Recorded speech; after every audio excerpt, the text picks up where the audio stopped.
versus what Clinton did. Right. And then it was far worse than Clinton.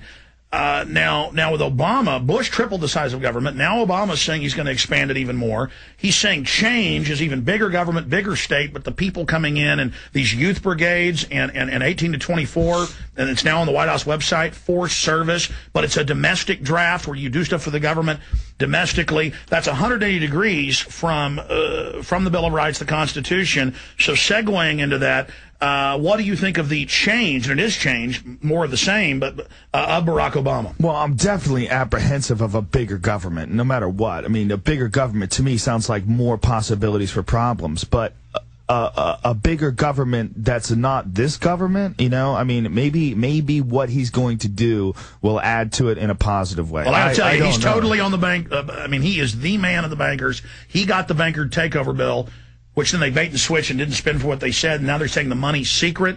I mean, I'm just telling you, Joe, and remember, and I know you're a smart guy, the day of 9/11, it sounds condescending, but I mean, really, I know you can grasp this. Most people can't seem to. The day of 9/11, I came out and said it's an inside job. Here's the evidence. You were on the air with me. I remember. But I mean, I don't just make things up. I've got just reams of evidence. Obama is probably going to end up being like Adolf Hitler. I mean, I'm saying if you think Bush was bad, prepare yourself. Really? You really think that it's going to... I mean, but he seems to be so socially liberal, and it seems like he wants to close Guantanamo Bay, and he wants to... But see, if you... Exactly. Not really? ABC News admits they're going to open them up in the U.S.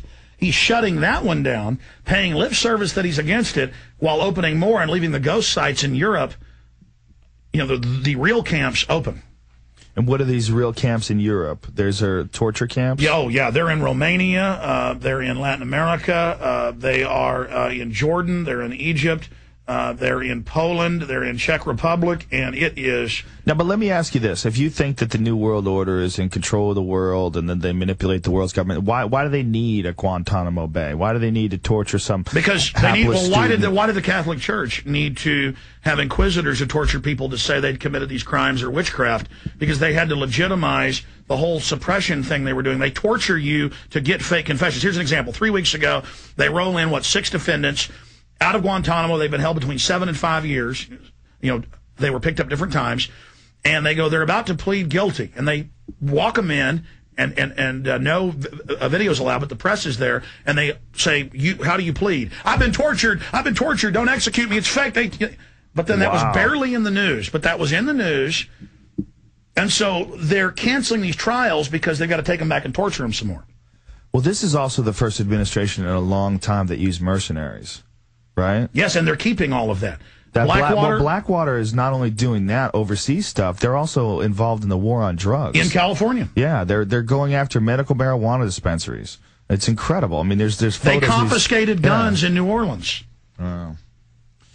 It's spooky, you know? I mean, I don't understand politics enough to say that I believe that, you know, Barack Obama's going to make a change. But I think one thing that he's good for is the psyche of the country. Yeah. I think that what he represents to people is a new possibility. The fact that a guy who is a half-black guy from a single mom, can make it. No, that's a positive thing. We're going to come back and talk about that. Positive. The problem is he's going to make everybody love their slavery as this agenda happens and make them feel good. Maybe he infiltrated. Maybe he got into the system and he's gonna clean it up from the inside. With Secretary of Defense Gates? Well, maybe he knows that the Anunnaki are coming and the world ends in 2012. Stay there, Joe Rogan. Stay with us.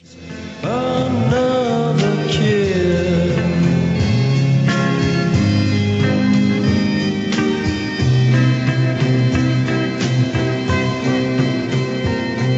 The days are bright and filled with pain, enclose me in your gentle rain. The time you ran was too insane. We'll meet again. JoeRogan.net is the website. He's got a huge MySpace with millions of people. Joe, what's the best site for folks to check out for all your comedy, your material, the work you're doing, your political statements? JoeRogan.net's the best site to check out. I have a Facebook page and a MySpace page and everything, and I do go on those, but my website, JoeRogan.net, is where I do most of my stuff. And then I have a message board on JoeRogan.net that I'm on pretty much every day. Continuing with Barack Obama,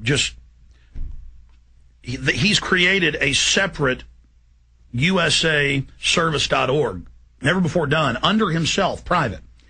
What does that mean? And they're running national, it's not government, they're running national TV ads as government ads saying, join this. It's gotten hundreds of thousands of members in a week and a half. And when you study history, that is classical fascism or Mao Zedong communism, when Mao had his own private group of youth. And then on top of that, I'm sure you've heard they want 18 to 24 forced compulsory, a new domestic army as big as the U.S. military. That's what Obama wants? Absolutely. You want me to pull the clips? Well, you mean, tell me, yeah, explain it to me. No, I mean, this is what he wants. He wants a youth army for domestic issues. And they're talking about voluntary. No, compulsory. There's compulsory. one that's compulsory, but he's going to have a separate volunteer corps that's private under him, running with government money on TV. Wow. I mean, what's he planning? I mean, isn't it dangerous any time in history? Sure. When they say, get behind this guy and he'll fix it? Yes, I think it's always dangerous. And I think right now we're very desperate for something to bring us back to normal. I mean, people were living in fantasy land for a long time.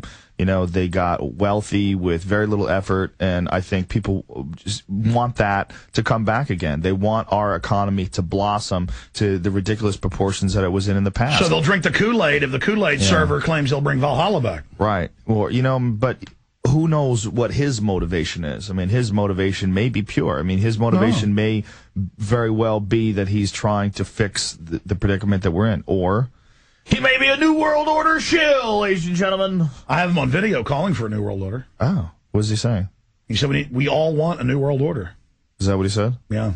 Well, do you think that people, when they say a new world order, do they mean like a new order to the world? Well, they've all written books. Or do they mean like new world order as in like Darth Vader type stuff? Well, his advisors have written books about what they mean. And what did they say? Like Rahm Emanuel said, national force service, everyone will have to serve. And they say the new world order means a world government. One world government. Run by the private banks. Oh, what a good idea.